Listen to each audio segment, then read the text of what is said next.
Hello everyone and welcome to the Summit 2 by GTA.com. I'm Gods and going to be casting some SEA Dota action. May have not heard my voice in a while. I'm back in the studio, back in LA. It's too early in the morning to be showing off my wonderful 3 AM. Just got out of bed to cast some Dota now. Actually, I've been up the last few hours. Sorting out some issues with the teams to scheduling. You may notice we actually have 2 matches going on at the same time. It's not ideal for you guys, it's not ideal for us. We'd prefer to avoid this, but for the sake of the teams, for the sake of the convenience, so that we don't get matches delayed, so that the matches can all be played at the best time for the teams, we are going to be running with 2 matches at once. So there is Team Malaysia taking on Winter's team, Johnny's Revenge, over at BTS 1, but here on BTS 2 we've got Team Rave versus the Aussies. Can't say whips. We'll do an unbiased cast as a fellow Australian, but no, this is a team that's really been performing well lately. Can't say whips. They're kind of the former Team Immunity, who used to be playing with Shaitan as well as Slickson. They were kind of stagnant. They were playing in SEA, not doing all too well with that roster. Like I would say against kind of the tier, like as far as SEA teams go, like versing like the tier 1, tier 2 teams, they would win maybe one, like I would say like somewhere between a quarter to a third of their matches, which is obviously not very good. But this Can't Say Whips team, they started off 4-0. They got their first loss in the Summit 2 SEA against Team Malaysia yesterday, who are obviously the, I would say, pretty heavy favourites. There's an argument to be made for IAP execration after their great run in the Starlighter group stage, winning that, beating Team Malaysia. But Team Malaysia, they're 7-0 currently, about to make that 8-0 potentially against Johnny's Revenge. So big things coming out of them, and we're gonna see what Can't Say Whips can be pulling off here against Team Rave. Rave, as far as they're concerned, I mean, when this team plays well, they're really good. They're not a consistent team. I mean, that basically sums up a lot of the SEA teams after Team Malaysia. When they like, there's probably 5 or 6 teams that when they play well are on the same level as Team Malaysia. They just don't do it often enough. And I think Rave is one of those teams. They've qualified for some LAN tournaments at various points. They actually played in the Chinese, was it I-League or one of the fairly big Chinese tournaments. I want to say it was I-League that they ended up qualifying for in the SEA division, and they're definitely a very talented squad. They've been doing well in Korea as well. For a long time, MVP Phoenix always looked at as like the kind of biggest, baddest, and best team in Korea, but that kind of changed. I mean, they're still probably considered the strongest team in Korea, but Rave's actually beaten them. They beat them in a best of 5 to qualify for the MSI Beat It tournament that's taking place in Taiwan. So, I mean, Rave beat them, and basically, I mean, you sort of win a best of 5 against a team like MVP. That suddenly, it's not really as clear cut who's the best team as far as Korea is concerned. So, we're going to see what Can't Say Whips can pull out here, or Can't Say Wisp. Like Zyclops' version of it, but we're going to get things underway here. Draft well and truly underway. Where am I Dota 2 sound? There we go. Ogre Magi. I was just about to say, where is this guy? He's been getting first pick mostly, but not the case here. CSW have actually gone for a very early Weaver pick, and pretty much entirely about the synergy between Chilling Touch and Weaver. If you're going to be picking Weaver first too, you're definitely looking for that synergy with the Chilling Touch there. So I would be shocked if these 2 heroes were not laning together. Look at some kind of a dual lane setup maybe. It's kind of becoming more of the trend here. But if you really want, you're on a trial lane. You put an Ogre Magi with these 2, and then there's your lockdown and your slows. Because that's the main problem with AA Weaver is you haven't really got slows.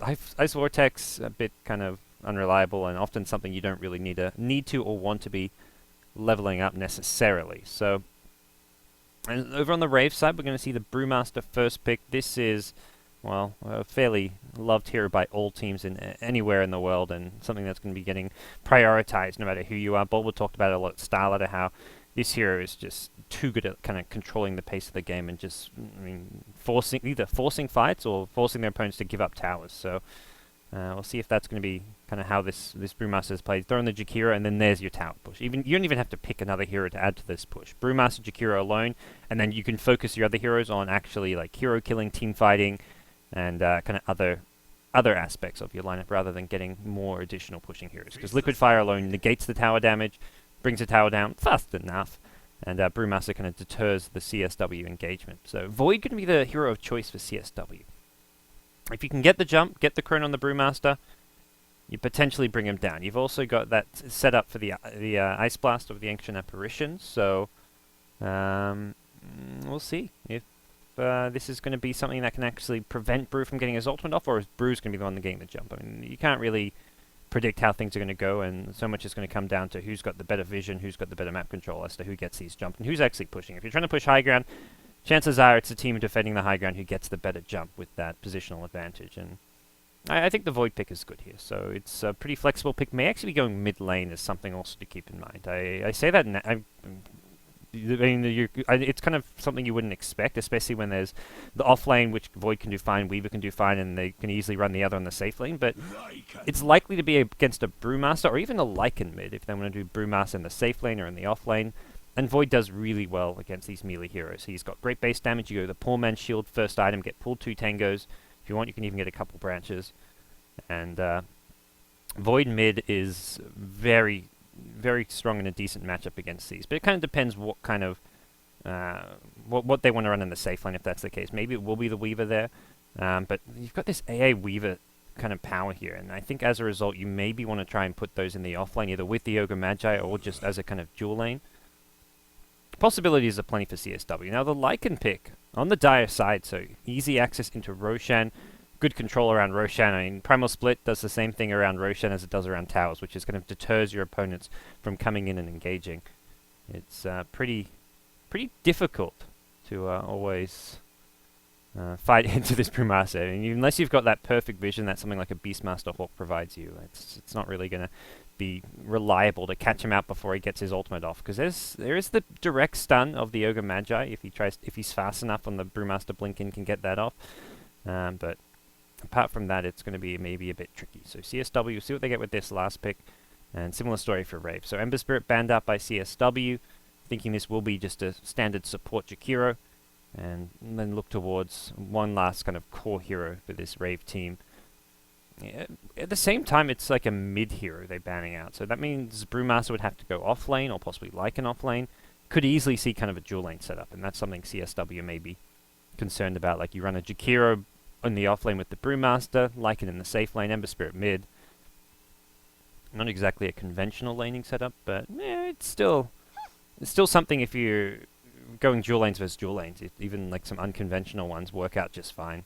The new lane equilibrium is partly to credit for that one, but Puck the last ban over on the Rave side, so recognizing this is most likely the Ogre Magi support. I think the core Ogre Magi, while some teams will pull it out every now and then as kind of like a 3 position in the off lane to get just the fast Ag Scepter or slightly faster levels, it's I would say much more reliable in the kind of support role. 4 position, I don't think you want like hard support Ogre Magi. You want him to get some farm when he can. He's not exactly a flash farmer by any means. Ignite okay for getting some farm, but we'll see how things pan out here. As last pick, Queen of Pain. That's kind of like a Chains hero if I've ever seen one. Musica's kind of playing the carry hero with Chains in the mid lane is my guess.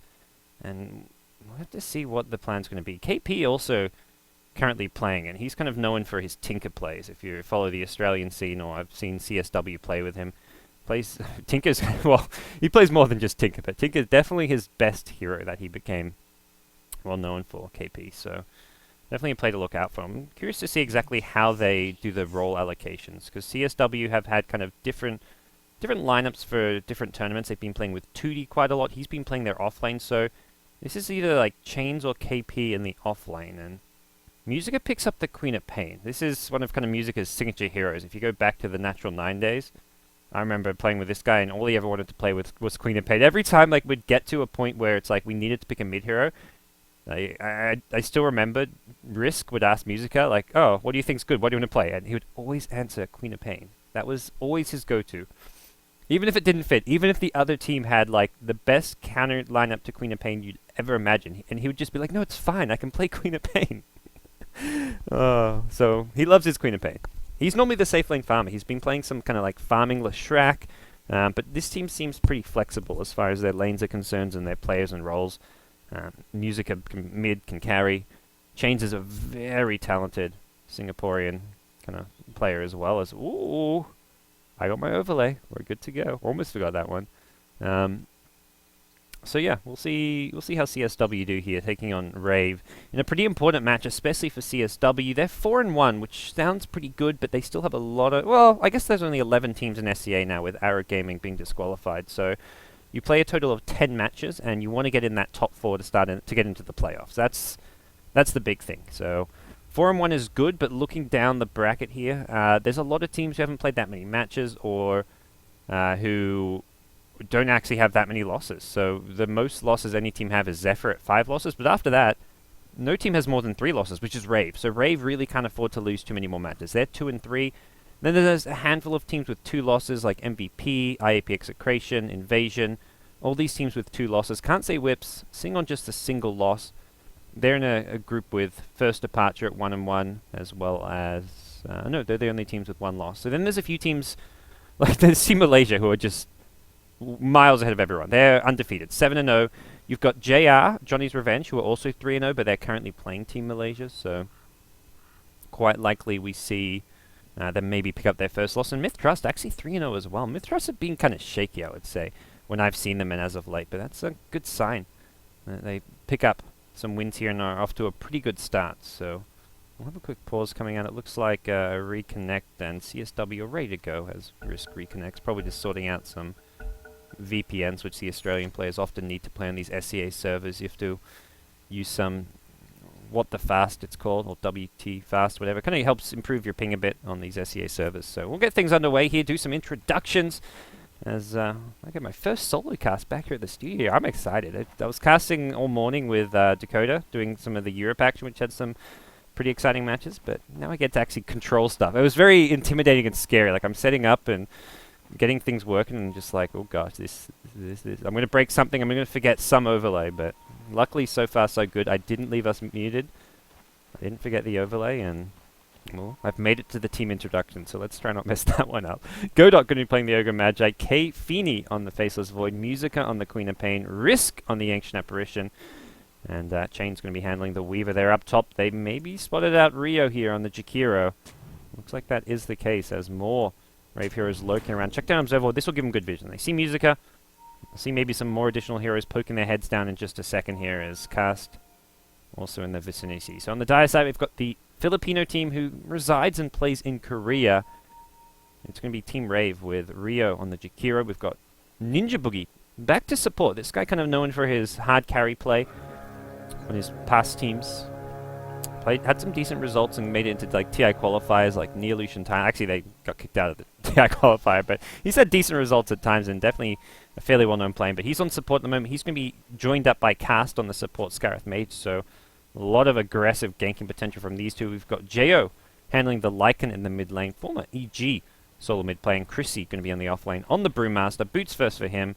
He's 1v1 against a Void, so straight up offensive tri lane, chilling touch across all 3 heroes with a Weaver and Ogre McGee. This is as good as it gets when it comes to tri lanes, I'd say, practically. I mean, there's probably a few things you could maybe consider elsewhere, but anything with Ancient Apparition, that's just beastly. Weaver A, huge synergy, and all you need is the stun on top of that, and that's what the Ogre Magi brings to the table, so very tough lane for Rave to contest, and they're currently looking at some semi, dual lane type setups.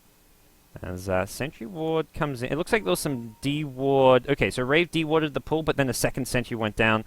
They took out the Sentry of Rave, and this means this will be blocked for at least the duration of that Sentry Ward. So you got the 4-minute duration where there's no pool camps. And sure, it's not the full Observer Ward duration of 7 minutes, but it's more than enough, and it's at the crucial time. The first few blocks is more important than the later ones.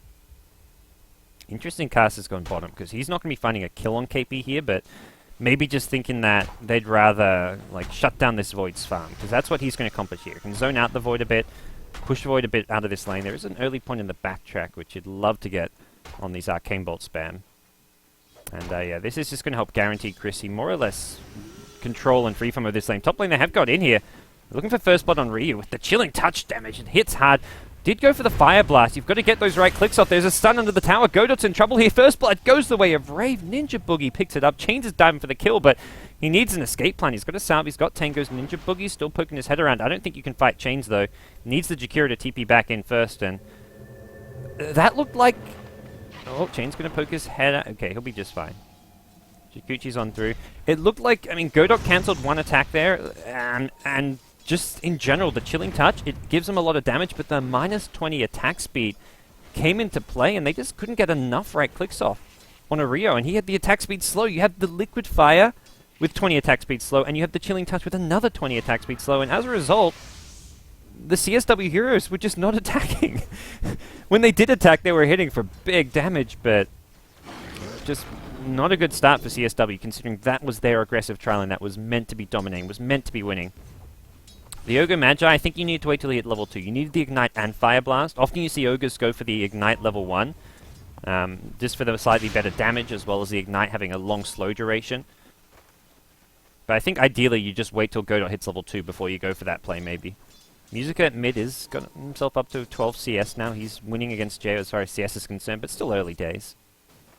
And look at this, Rave. They're just controlling. It's not. It's a pull coming out of CSW, but the last hit. Oh, that was the gank coming mid. Should have kept my own Godot. Second blood. Third blood. Oh my gosh, I've lost it. Going the way of Music on the Queen of Pain. And that's definitely a player/hero combo you want to see getting this good start. So, Change is going to pop down some harass here. No sentry wards to deal with this Weaver, but I think they're looking to play defensive and just kind of counter-initiate, like we saw under the tower earlier at top lane. What is up with these ginormous minimap icons? This needs to be... Where's my console? Sorry guys. Dota, minimap, hero, size. Alright, we're better now. I couldn't see where action was going down with those ginormous icons. So... And this is for CSW. I think they've got three really good cores as far as them all being able to pick up the slack and carry. So even though it wasn't the best start in the top lane, giving up the kill, it's still okay. And they actually go for a fast earn on Weaver, pulling a page from the slasher book. Earn on all carries. This is good because they're going to be getting. They wanted to get aggressive at least with the AA offensive trial, and although AA's kind of left the Weavers, so you pick up this fast earn. You want to get some charges at some point. So look towards. I think this smoke gank goes top. The Weaver's probably saying, look, I just got this earn. I need some... I want some charges. Maybe come top.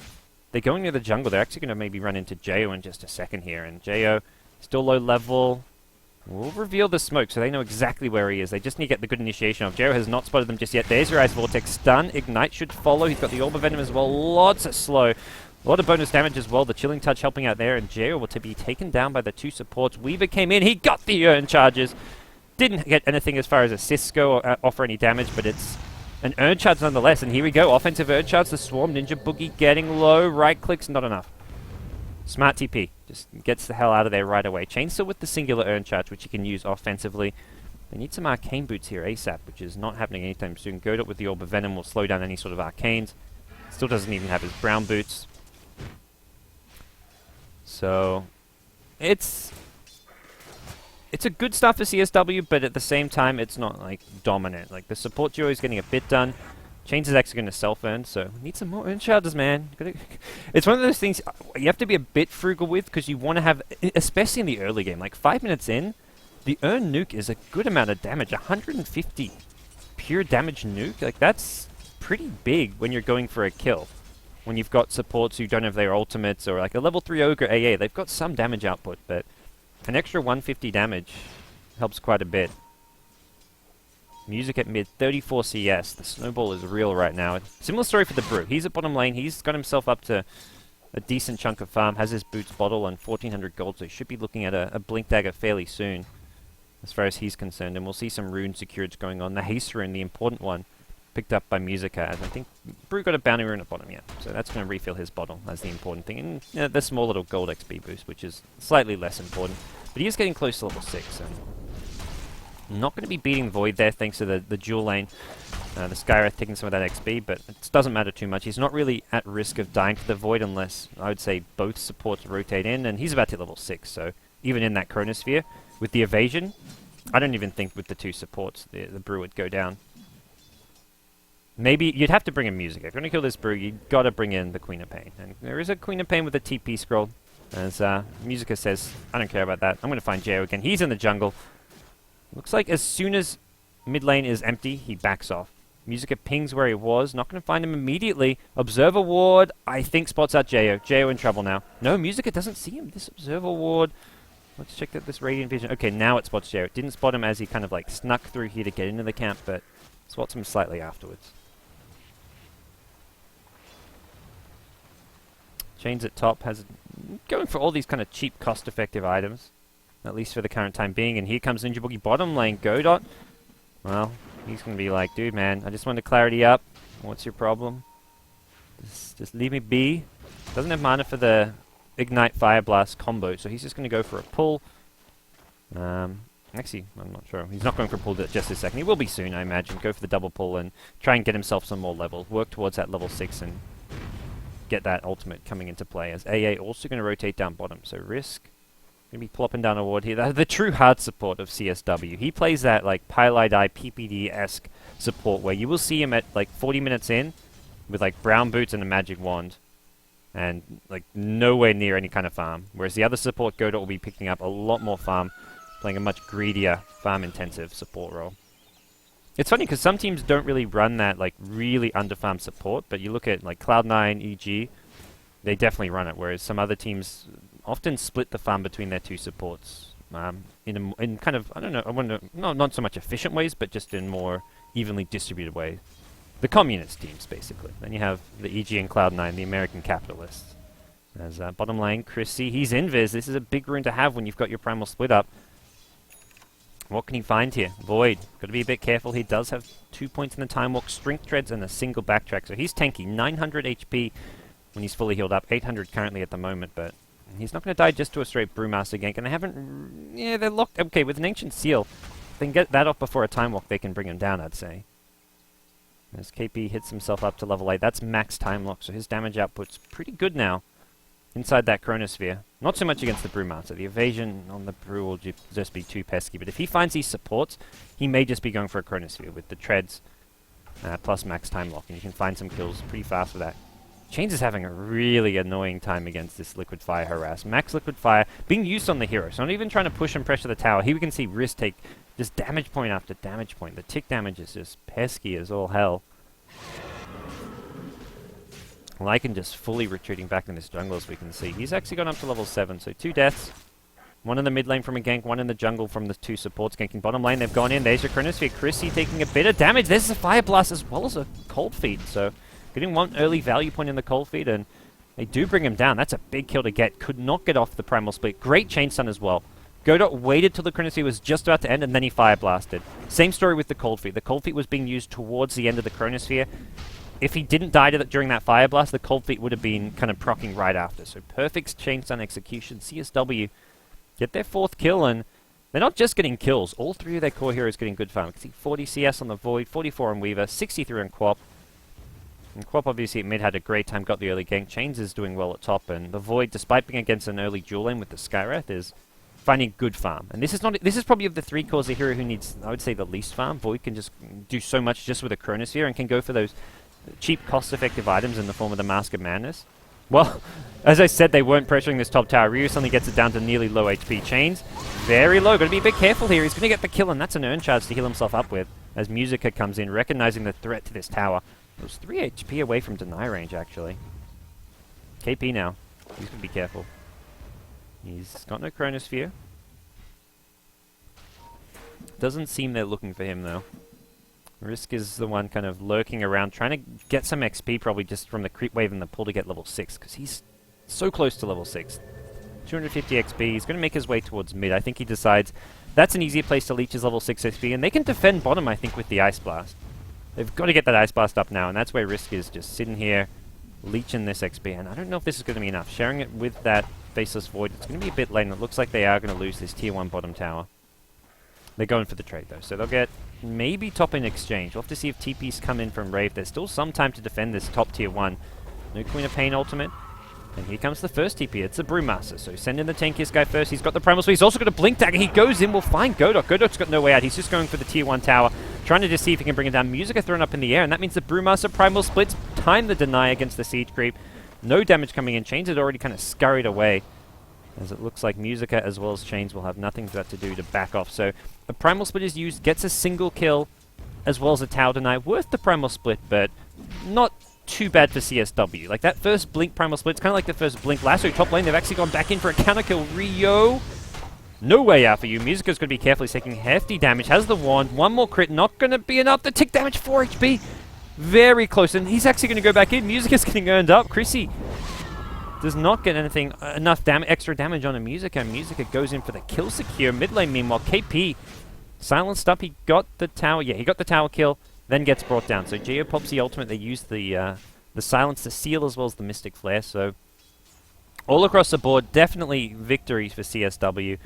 As I say that, look at this. The Golgraph disagrees. That's only the Void kill. Okay, that wasn't the full fight, but the full fight was a tier 1 tower taken by Void, top tier 1 denied, CSW killing 2 heroes, I believe. The Brew died as well as the Jakiro, and then they lost the Void at mid. Oh, okay, it was a 2 for 2. They also lost the Ogre top, but it was a 2 for 2 in heroes, and then CSW got 2 towers out of it, so definite victory, I'd say, for CSW. And the Brewmaster was a pretty big kill. Sure, he already had his Blink Dagger, but it was a nice kill nonetheless. And Void got a tower. Even if he had to die to get it, Tower Gold, actually last hit by the Void, gets him his Mask of Madness. So he's got Chronosphere on cooldown for a minute, but once he has that next Chrono, look towards the Mask of Madness, Chronosphere, just probably killing most anyone on the map apart from maybe Chrissy with the evasion on the Brewmaster. Brew no ultimate. Musica must be very close to the Orchid. Oh wow, he's got his second Oblivion and 15-minute Orchid maybe coming up soon. As Rave going to go for a smoke gank here around the mid lane. We'll see where they're headed. Actually going to head bottom, and it looks like they want to maybe pick off this Void again. Ancient Seal, and you should be looking at a fairly easy kill. KP's onto this, though. Already hiding, and this doesn't work with the smoke gank, because you walk up to him, he sees you. Oh. This is not good. His hiding spot's been broken. Gotta go now, and they actually sent in Ninja Boogie first. Swap, stun. No! Oh! Should have gone for the swap. The stun was cast, but the projectile takes some time to land, and yeah, that was weird. It was hard because, okay, well, they didn't know where he was initially, but then the creep aggro came in and revealed his little spot. You got to send the Skywrath in first with the Ancient Seal, I think. Maybe they were thinking if he time walks, they can chase him anyways using the swap, but yeah, that didn't work out. He got the time walk off, and then he went for the stun instead of the swap. A bit of just like panic coming out of Rave, it looked like perhaps. They're going to try instead go for this tier 2 tower, which they can bring down with the help of the Liquid Fire, but I imagine CSW will have something to say for that. They're actually looking for the kill on Jo here. They don't spot him out. He manages to just avoid them. He goes full loop around at the perfect time to avoid them. They spot him now, I think, heading towards mid, and should be able to bring him down once they see him here, as, yeah, he's going to reveal himself mid bottom lane. KP has Chronosphere, so maybe looking for a kill here, but first they want to bring down Jo. There we go, got him. Took some time. He's casting the ultimate. The Ice Blast is there, and no escape for Jo. Bottom lane now. With those ultimates expended, they can't really defend this tier 2, so even though Jo goes down, Rave do find a decent trade.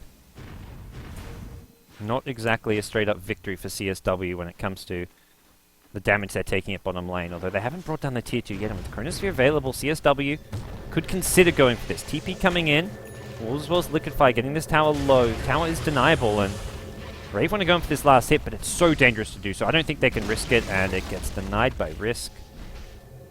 So CSW did have to TP 3 heroes down here, but they were happy to do so, maybe thinking they could find a fight, find some nice useful kills off of it. Not the case, though.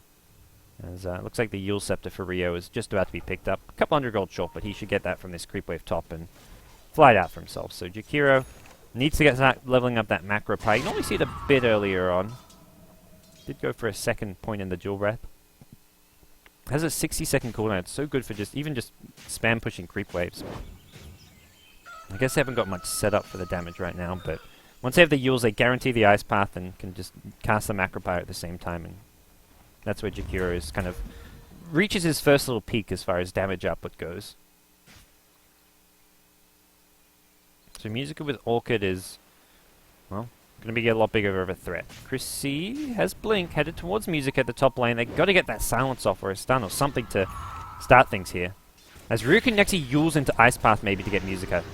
Self-fuel's being used. He's going to blink backwards. Instead, it's the Ogre who walked in this one. Chronosphere comes out from KP. There's your Ice Blast. It's going to be just on Ninja Boogie, and with Musica showing up, this should be a dead Ninja Boogie. They're going to go make sure they finish off the Skywrath Mage to start things off here. The Yule's being thrown up on the Void here. Void now going to go. Ninja Boogie gets the bash. Ninja Boogie was looking for a stun. He's not going to get to use it. Blink Scream cancels the urn, but Musica blinked into a terrible position here. Ninja Boogie will go down to Risk here, but Risk may pay for this with his life. Jo, the big bad wolf, is showing up, knocking on your door, and Risk tried to TP out. That was an awfully long TP.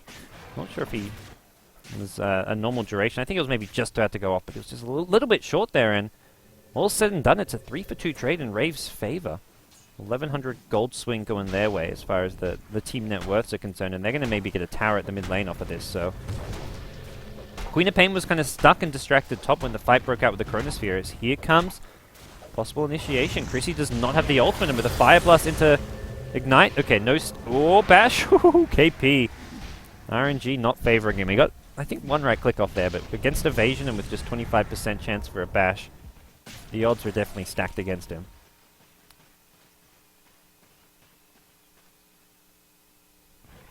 Things going to be tricky for CSW when they haven't got the Lincolns here on the Weaver. You're getting close to it now with the Ultimate Orb. They kind of need to get to a stage where they're going to have the BKBs, as far as Void is concerned especially. Musica's next item probably going to be the BKB as well. Just the annoying Skywrath, Vengeful Spirit Jakiro, even the Brewmaster Primal Split Warriors just do so much for controlling team fights that you kind of need a BKB to handle that. Goda would love to start working on an Aghanim Scepter as well. Right now, just the Arcane Boots. Talking about him playing that kind of 4-position support, getting a bit more farm, but this game have not seen it too much just yet. As him and Risk actually dead at the bottom. So despite the early good rotations and CSW having the early kill lead, the two supports not finding any farm of their own. Ryu may be considering a gank here up top on Chains. Could Yules him into an Ice Path and follow with a Magic Missile, but that's 1k HP. I don't know if this is going to be enough damage. You're going to see the dust come out as well. Chains. Yeah, time lapse. I think he gets out of this one. You betcha. Also the pre-dust. He does wear off after the time lapse. I don't think they realized he had the ultimate orb. They couldn't really click him to see how much HP he had. Mid lane, they're going to lose cast. Does take 2 ultimates, Chronosphere as well as the Ice Blast. Meanwhile, though, Music at bottom. Dies to a DD Lycan. Was that a solo kill? Unless Ninja Boogie was top, I think it was a solo kill. Went in with the Orchid maybe and just got turned around with either DD rune. Now we're going to see Godon in trouble at mid lane. Primal Split being used, going to turn and Fire Blast the Fire Panda, try and get it away from himself. Looks like he should be just okay here. KP's now going in. Ice Path just clips him on the edge here. KP's going to time walk out of this one. Goes to the high ground.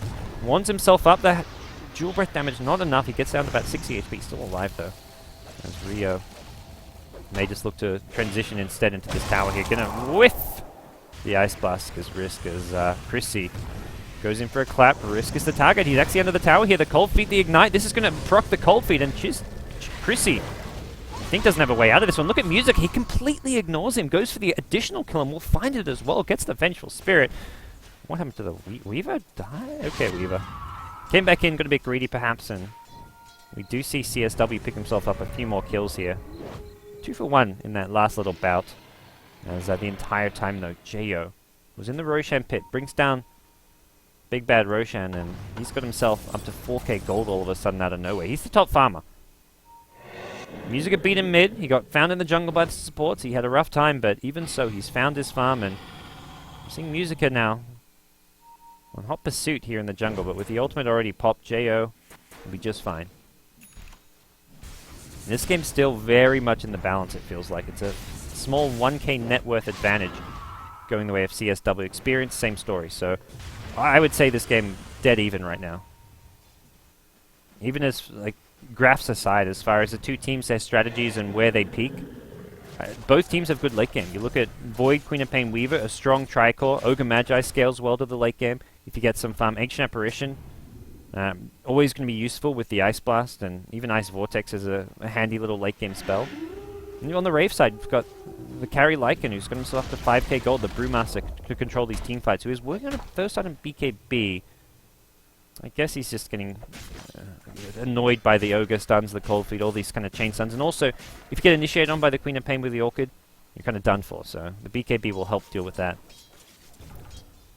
There's still no Lincolns. I wonder if it's on the Courier that got sniped. I don't think it was. I'm pretty sure he was still a couple hundred gold short of it, and then he did die in that last fight. So still working on the Lincolns, I imagine. Main problem for CSW is I just don't see them really pushing towers anytime soon. They got a couple tier 1s earlier on, but they haven't really got the best pushing light. Whereas Rave, they win a fight, they're going to take a lot of towers all of a sudden. Nice past top. Boogie will get clipped by that. Chains is not taking the bait. There's a lot of heroes just waiting around. And Jakiro kind of reveals himself, so Weaver's like, yeah, this ain't happening.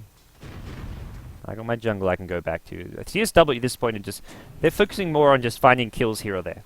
Any opportunity to get a solo kill with a Chronosphere, they're probably going to take. Maelstrom now picked up as well, so as far as cost-effective early to mid-game damage goes, Maelstrom, one of the best items you can get. We've lately seen more of a trend to go for the Treads, Mask of Madness, BKB, to be more of a, kind of just get your late game items you need earlier in the form of the BKB, but the Maelstrom, this was your kind of 6.81 build that got popularized, and this is much more about the solo killing potential as well as just being cost effective with the damage output. Mid lane though, they've got Chronosphere. Jo may be the target. He's got Aegis though. KP doesn't go for the Chronosphere, gets thrown up in the air. He's got to be careful, he's going to get Mana Burn and Silence as well. The Yules into Ice Path combo just too strong, and Godot, TP out, not going to happen. Swapped and taken down. I don't think they... He could have gone in with a Chronosphere maybe on Jo, but two problems. There's a swap out.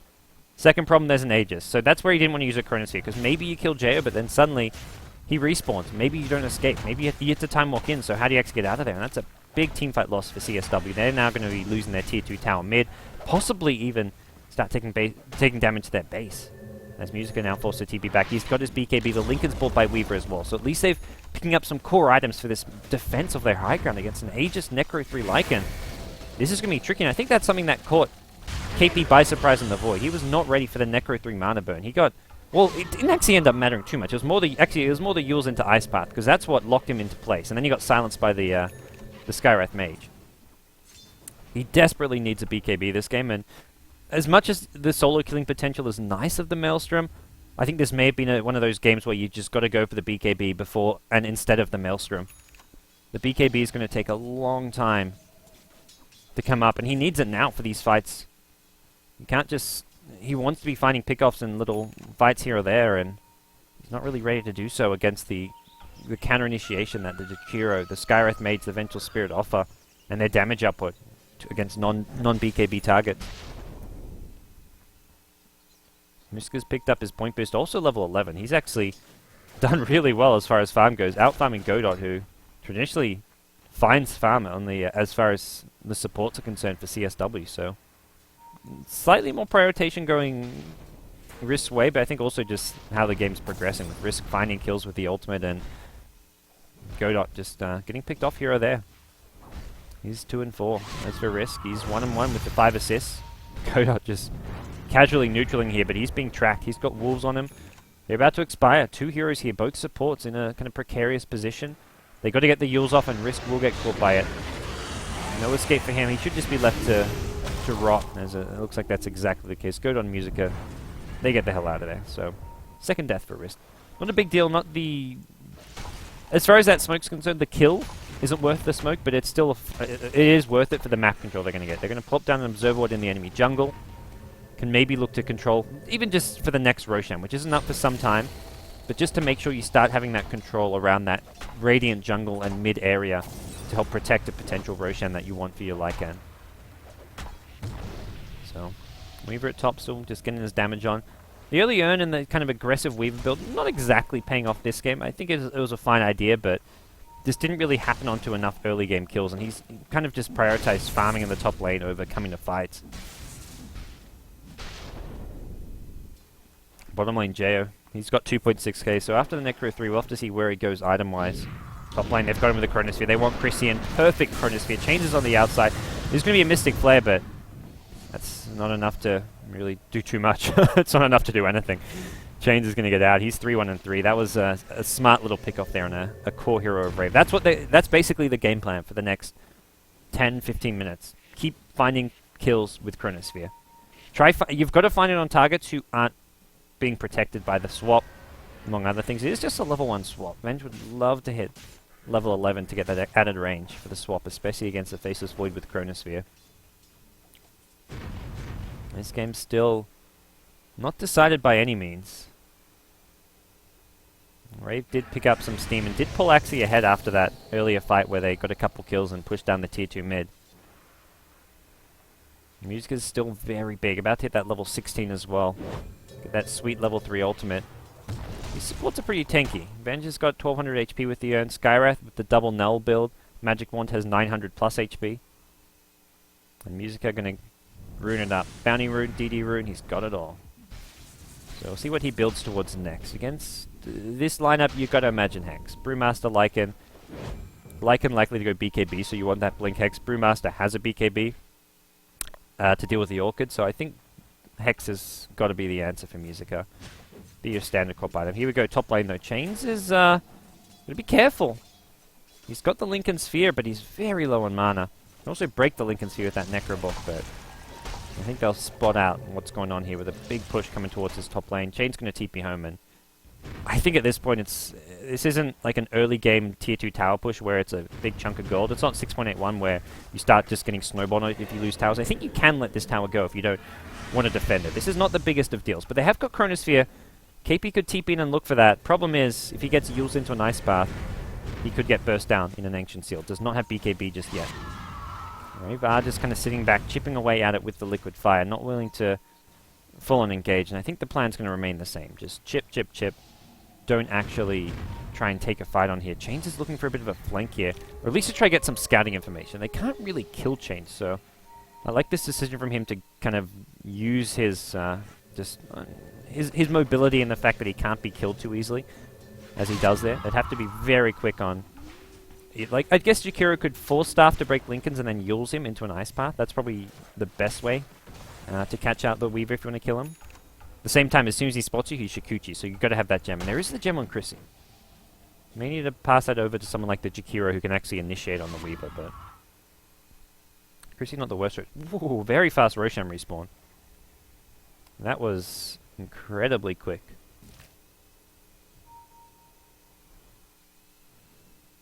Chains on Weaver is 1700 gold, so not farming all too well as far as his first damage item goes, which you normally see the Desolator, but against Brewmaster, maybe it could be an MKB instead. And top lane, Musica, wants the tier 2 tower. Has the Bloodlust, some extra damage will just blink out. The threat of a Yule's Ice Path is always there, so you've got to be a bit careful. He's actually just going to scream this down and look for this tier 2 tower here. There is going to be an Ice Path that actually start things off. Musica just taking a bit of chip damage, and with the Fire Blast, Ryu. 4 staff away, the Scream, not going to land. That's a self-Yules to kind of help him out. Musica gets stunned up under the tower. BKBs, he's still very low on HP. The right-click damage could be enough. Chronosphere, Musica. BKB wears off. Ninja Boogie has a stun in 1 second. He's not going to get to use it. Musica blink into the trees. TP now. 10 HP. TP's out just in time. Primal Split's there, though. That's a counter kill on the Ancient Apparition. Can they find any more? The full retreat is on. It looked like Ogre just TP'd out in front of the Primal Split, so Panda unable to find the Yules or whatever it may have been to bring him down. There is one more Time Walk left, so we should see an escape from K Phoenix. And yeah, Chrissy not going to be able to chase him down, so an overall victory for CSW, not to mention bottom tier 2 tower being pressured. Okay, not as big a deal as I thought. It's actually not going to... It shouldn't go down now. Yeah, TP in. Lycan will deal with it, so Chains wasn't actually bringing down the tier 2 tower of any sort, as he does not want to duke it out with Jo. Jo's picked up a BKB. Necro 3 now going to just be summoned to zone Chains out of this lane. Should be sending that Necro 3 to go do some dewarding. Although there isn't many wards to be taken out. Just looks like this one Radiant ward here. We'll just farm with it. Actually may go Roshan, yeah. Chrissy says, look, come on in. Over here. I'll probably see Chrissy go towards that AC next. Doesn't need the Vlad, it's already on Jo, and it's been the trend. An Ag Scepter this late. Not going to do too much. There's the Ice Blast, so Rave, even though they've got a small little window with Ice Blast on cooldown, Musica's BKB back up, and it looks like they don't want to let this Roshan go without a fight. It's coming down very fast. They've got to go, and they've got to go soon. Jo's just going to try and bring it down.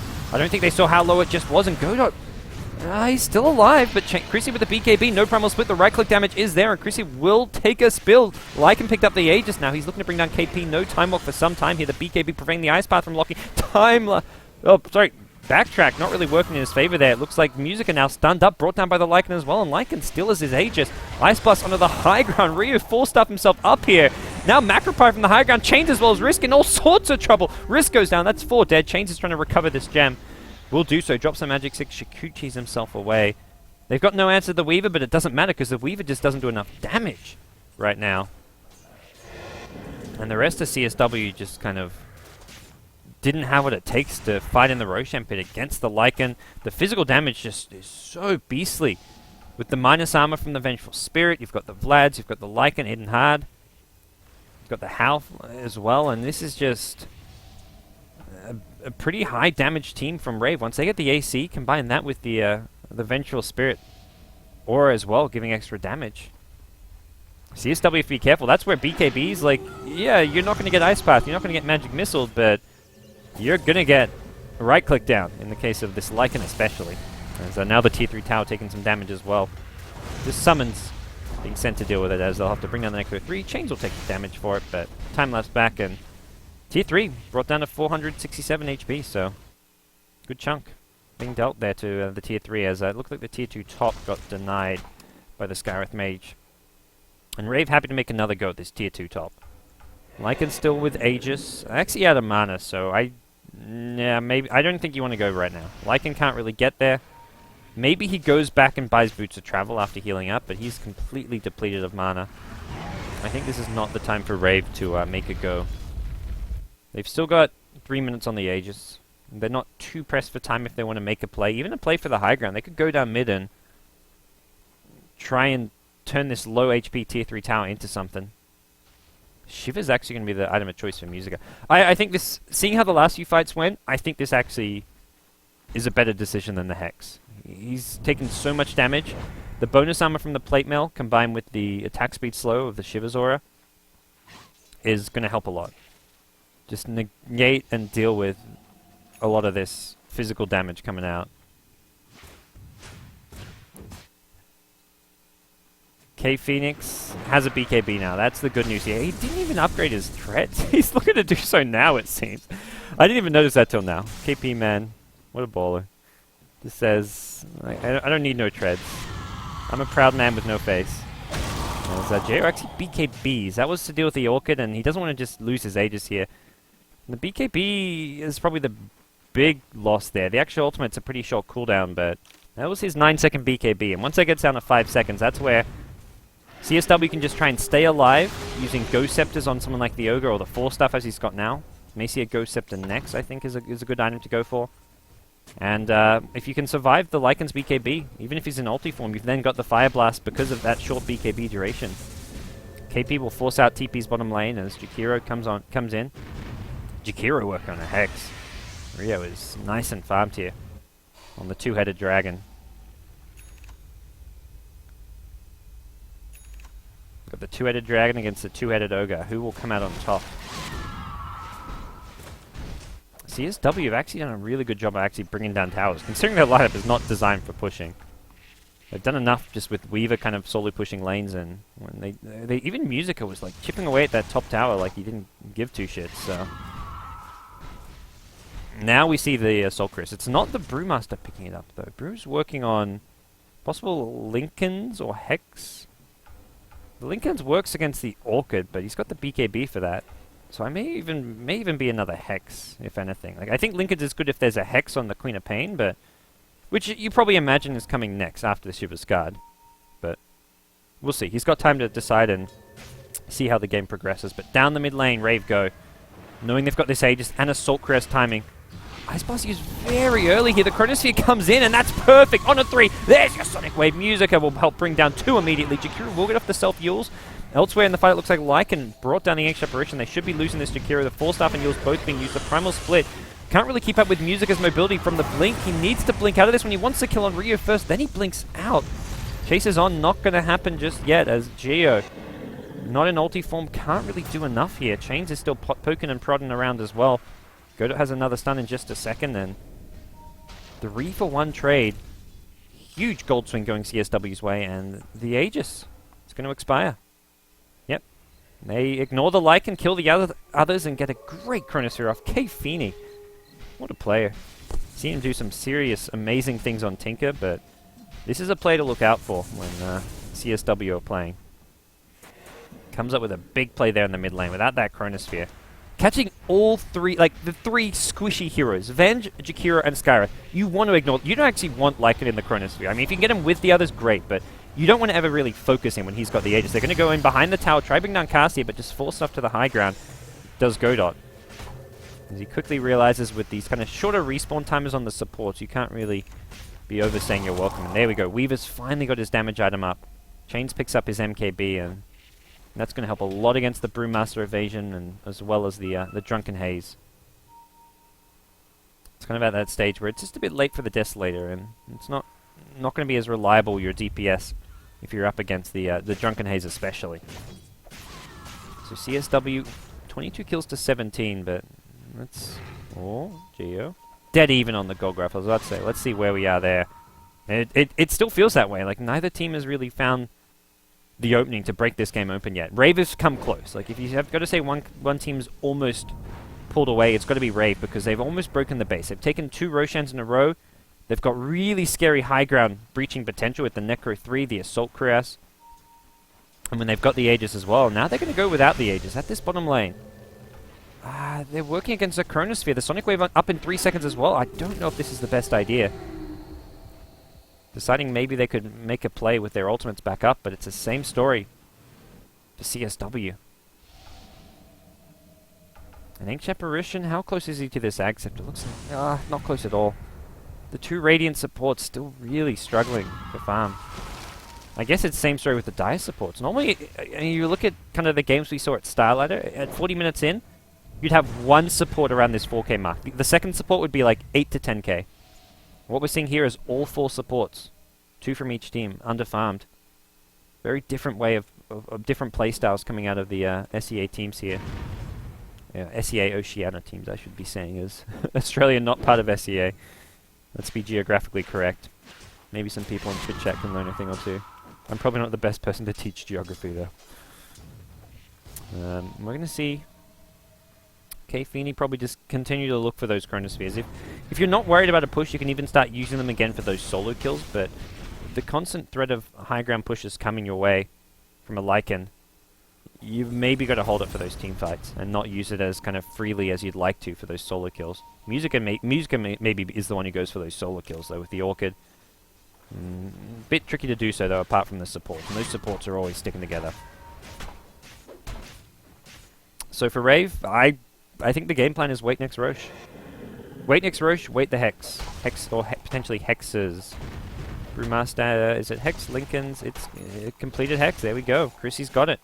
Second Hex coming up for the Jakiro in about 2k gold, so his is actually not that close, but if they want to wait for the Roshan, which is a pretty fast respawn, could be something they wait for the Hex as well. They could get the Aegis, and around that time, Ryu maybe will need another minute or 2 to farm up to complete the Hex, and then they can go for that high ground siege with double Hex, Aegis, as well as Cheese. That's the important thing to note for the next Roshan, is that Cheese will be coming into play. Gio's just not afraid of anything. His BKB down to 7 seconds, so it's like low enough that, hey, you're not going to be too worried about using it just to maybe BKB TP out. Does have to be a bit worried that Musica could be picking up a Scythe of Vice very soon. Sell the Magic Wand, and Scythe is, well, just 500 gold away from where he is now, so he gets a couple hundred from the Wand. He could practically buy a Scythe, but probably considering we're at the stage of the game where a Scythe is nice and could win you a fight, but chances are buyback is going to have a higher impact than getting a Scythe of Ice. So I think Musica may just consider the buyback as priority number 1.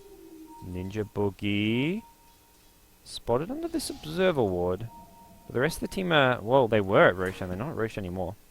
Ice Blast has not been thrown to scout this one out. It looks like they just got scared of the Chronosphere coming in from KP. He's got Wolves on him, though. Gio's been very good about these Lycan Wolves, just constantly scouting out into the enemy jungle, finding where heroes are, finding where it's safe to farm, and you see KP will continue just that farm away at the bottom lane. He needs, I kind of feel like an MKB almost against the Brewmaster, but not entirely sure. Gio gets the Aegis, Cheese goes to Ninja Boogie for now. That may just be handed off to the Brew, or even, I think Jakiro. Yeah, geez, Jakiro. He likes himself some Gouda. Well.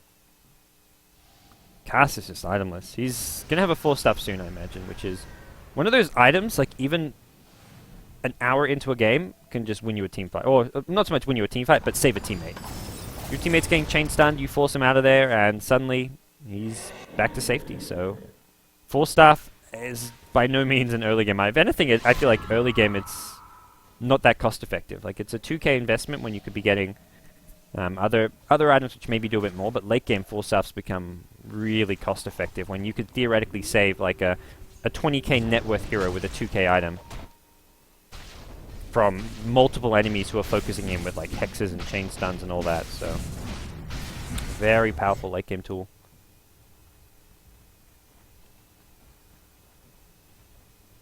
Alright, well, 22 kills to 17, not too much cooking here. It feels like it's kind of, this game has a sense that it's kind of a matter of time until Rave break the high ground. Like, CSW aren't really applying pressure to push out, but at the same time, it also has that sense where if Rave maybe go for that push, they could get wiped by a good Chronosphere, as we saw mid lane. If it wasn't for that mid fight where there was that 3-hero Chronosphere right here, I'd be saying, like, look, Rave, they're looking good, they just need, I mean, even with Cheese and Aegis now, they're just going to slowly chip away, break the high ground, but it's, I think that fight is, I mean, giving Rave the sense that maybe this high ground siege is not going to be as easy as we'd like it to be. They almost have that second hex, and we talked about it earlier, getting the Aegis cheese and the second hex, and they should still have a couple minutes on the Aegis, which, as of right now, they have 3 minutes left on, so they can buy this hex right now. What's Music up to? He's bought an ultimate orb, so he's going to be buying a Scythe device. He may have buyback plus Scythe for this next fight. That'd be huge. That's why he's trying to get this tier 2 tower, I feel. This will be giving him enough money, I think, for buyback and Scythe, and he's blinking his way over there. Diaglyph this, and Musica, buy the Hex. 2k gold, is that reliable? It's half reliable. After this tower, he should have enough money. Yeah, he's going to get that, and that should guarantee his buyback. We can actually check for sure. Yeah, Musica's got buyback. So does the Void. So I would say the 2 key heroes on CSW have their buybacks, and the Weaver who doesn't, he's unlikely to die in this fight. Well, I guess there's Scythes, but T3 goes down. They've got to fight this eventually. They don't want to use the Chronosphere on the Lycan with the Aegis. The swap comes in. KP can turn on Chronosphere this in a second. He needs to beat KB.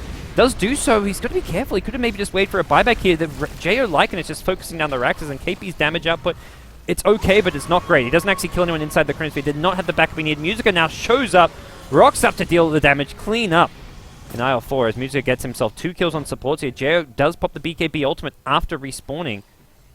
And he's going to get out of there with Raxes in hand, so there we go. That's what I talked about. It kind of felt inevitable that Rave would eventually break this base. They break the base, but by no means do they break CSW just yet. We're at that stage where one set of Raxes is not game-breaking. They only achieve that because of the Aegis. Lycan, just the entire fight, focused the Raxes, and he knew he could do that because CSW weren't going to invest a Chronosphere in him. When you've got an Aegis on the Lycan, you solo chrono him, you straight up lose that fight. So Void had to go for the Chronosphere in the back lines, and as a result, Lycan, they didn't really have an answer for. So he takes down the Raxes, and they can't really do that again, because if they try to do that again, Void just says, screw it, I'll just Chronosphere the Lycan. Sure, Avenge can swap him out, but then you still get a kill on Avenge, and you force the fight and push the Lycan back and stop the push. And then your Queen of Pain can go in with the Scythe of Ice, look to bring down some heroes. I mean, you can even start off going on the Void with the Scythe of Ice if you want to. So options are plenty for CSW when there's no Aegis on this Lycan, which is now the case, as Jero picks up an Abyssal Blade to replace where the Aegis once was, and he can still grab the next Aegis by dropping his Vlads. But that's not going to be up for another 5 or so minutes. Musica, another 4k gold on him. Does definitely want to save for buyback as mentioned though. So don't expect to see him pick up any sort of crazy big late game item just yet. And it may even just be something like a Boots of Travel, because he can buy Boots of Travel and still have the buyback money. But as far as his last one goes, I think it's got to be damage. Daedalus maybe, or even MKB, but I don't think he's getting Drunken Haze that much. And he needs more damage against the Lycan, so I think maybe even something like a Daedalus isn't all too bad. The other option is to go Refresher. You get 2 Hexes, 2 Sonic Waves in a team fight. Can even refresh your BKB, so depending on depending on what he's feeling as far as whether he wants to go magic damage or physical damage, I guess is the question. Against the Lycan BKB, which is now getting close to 5 seconds, maybe thinking that the refresher hex could be the way to go, but at the same time, you time that BKB, tapping at the right time, you could just want the physical damage. I think going for something passive like a Lincoln's is definitely the wrong option. You've got to go offensive, which is... Refresher's very offensive because you get the double Sonic Wave Hex. And similarly, I think a Daedalus is going to give you a lot of damage, so... That's what he needs here. Weaver's picked up a Halberd. I actually saw this earlier and just didn't really like register or comment on it, but this is a very unusual pickup for a Weaver. But hey, you force that Lycan to BKB out of it, or you can just kind of man-fight the Lycan, because he doesn't want to BKB just to deal with a Halberd. He wants to save it to deal with the nukes.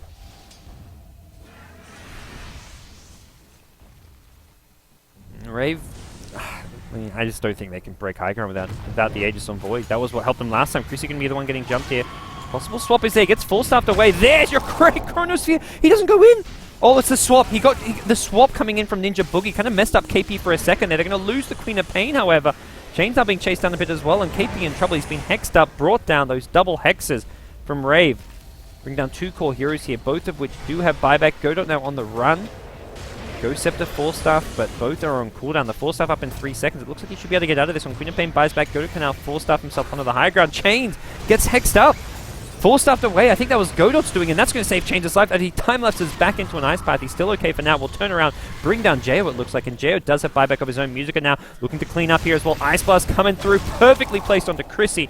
Onto the high ground goes Rio. He gets silenced up as well. Musica, Blink, Scream. Is there enough damage? You betcha. Multicast. Ding, ding, ding. Down goes Rave. They get wiped out after the buyback, and it was just the Queen of Pain. Void didn't actually have to buyback, so that's a good fight for CSW.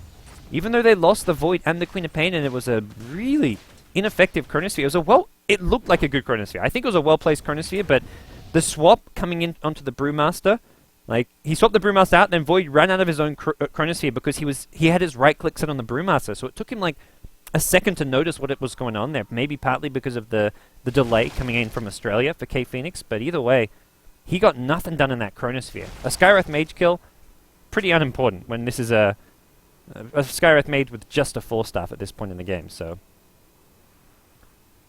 We're going to see no buybacks or real pressure being done off of the team wipe coming in from CSW. It is kind of hard to do so. Their lanes were all... They had to defend mid, they had to push up bottom.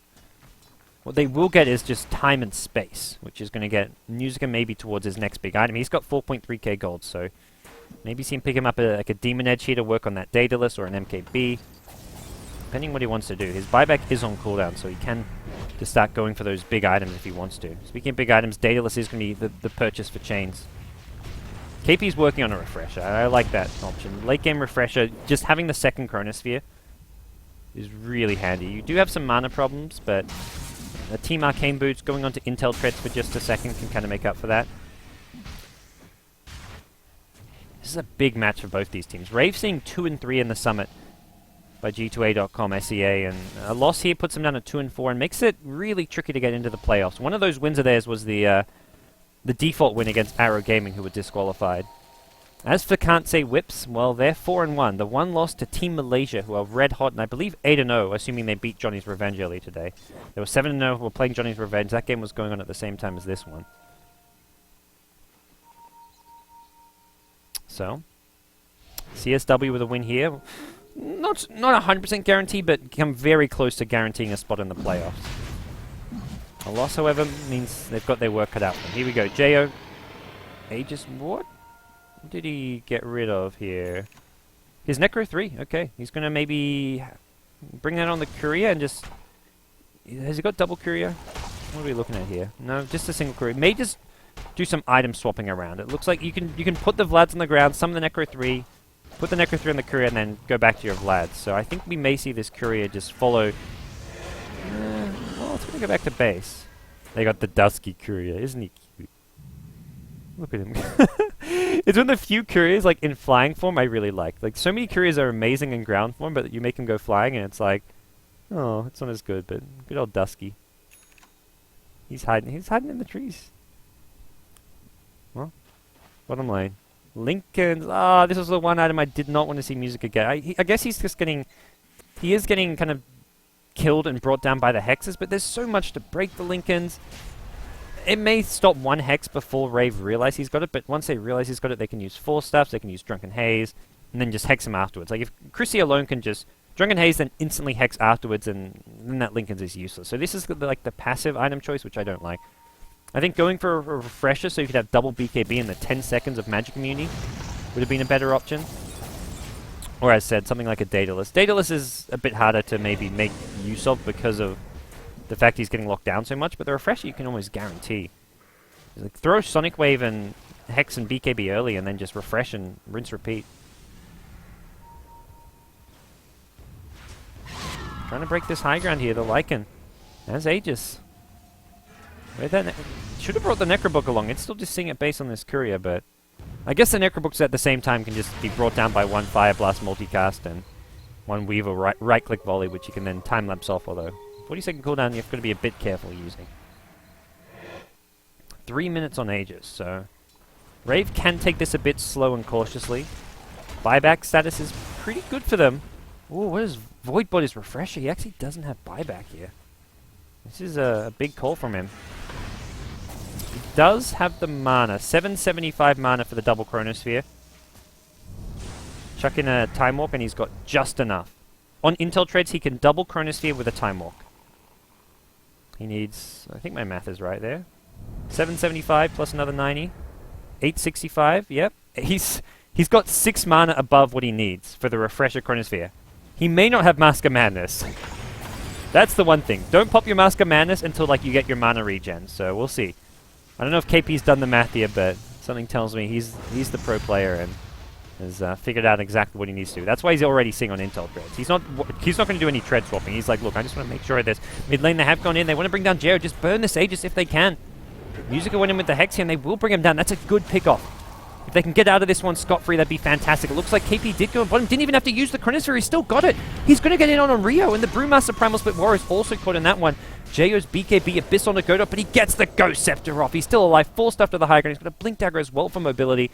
They're chasing. They want Jeo, but the 650 movement speed's going to be too much. That's 3 heroes dead.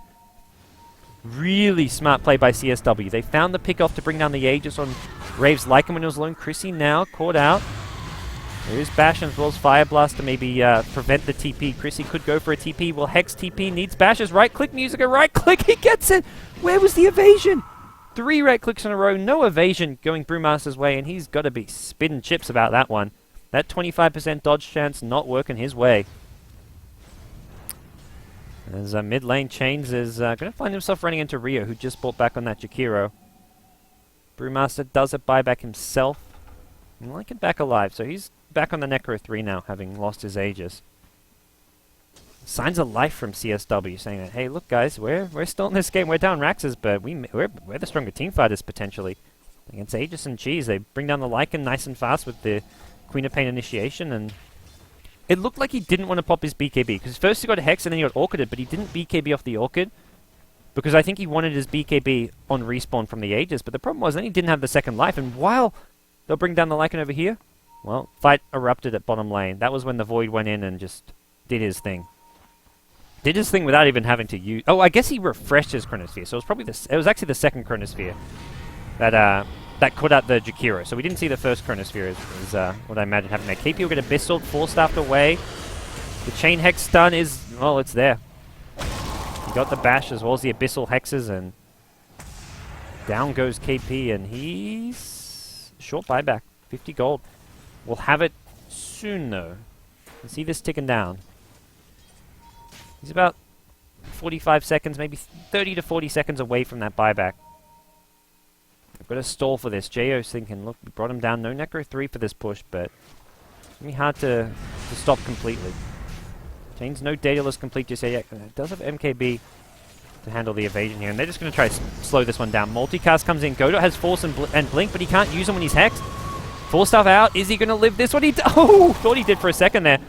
Still no Void, and this makes things tricky for CSW to actually chase and go on this, but they don't seem to care. Jeo, we brought down. He's got buyback if he wants to use it, but they're going to lose Scarith as well, and the fight's pretty much over as far as Rave are concerned.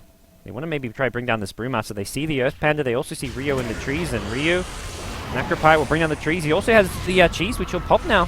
Doing a lot of damage on the Musica. Gotta be careful, that Hex is back up in 5 seconds time. It's the Brewmaster instead they go, and there's your first Hex. There's a second Hex for Musica as well if the Jakiro can get back in, but, well, Chains will say no to that one. And now Chrissy will look to TP out. Hex is back up, not just on the Dire side, but also for Musica, and down goes Brewmaster.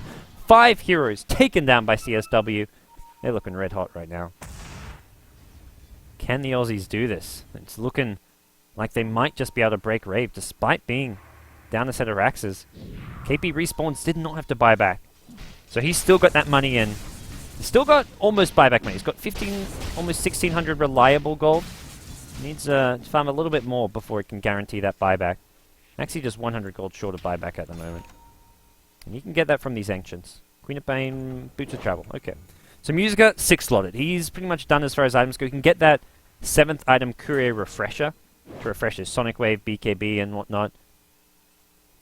But there's still some item progression available. Weaver, you can see, he's got this urn. Like, 60 minutes in, he's making use of this urn. He's tanking creep waves.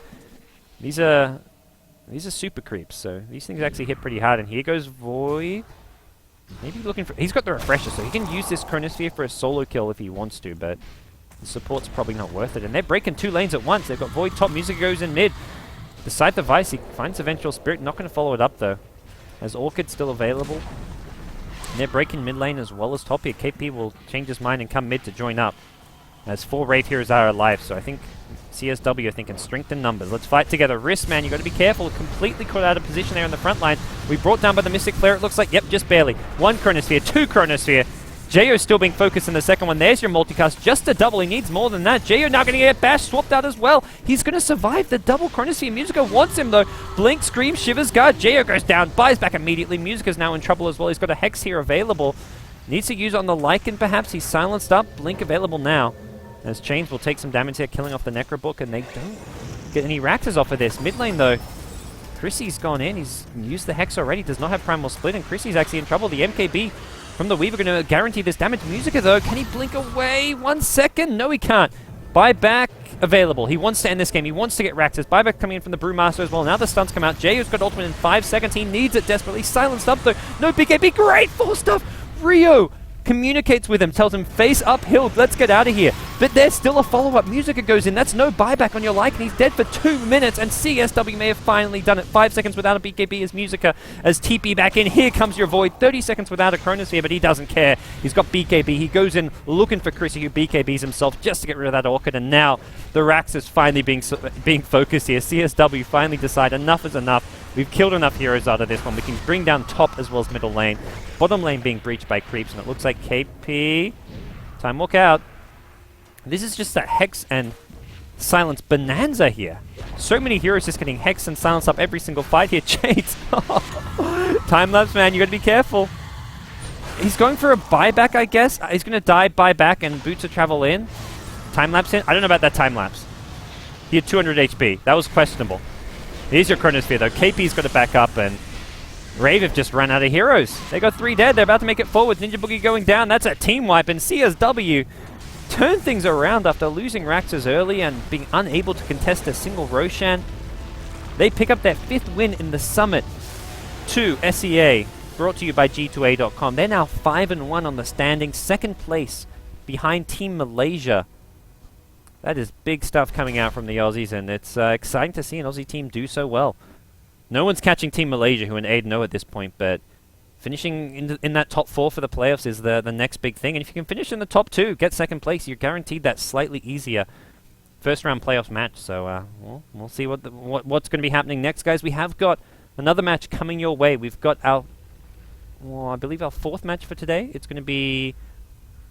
What are we looking at? I think it's Myth vs. Insidious. Yes, Myth vs. Insidious Idol is going to be hosted up now. It's scheduled to start right now. So, guys, stick around. We're going to be casting that game in about 5 minutes' time.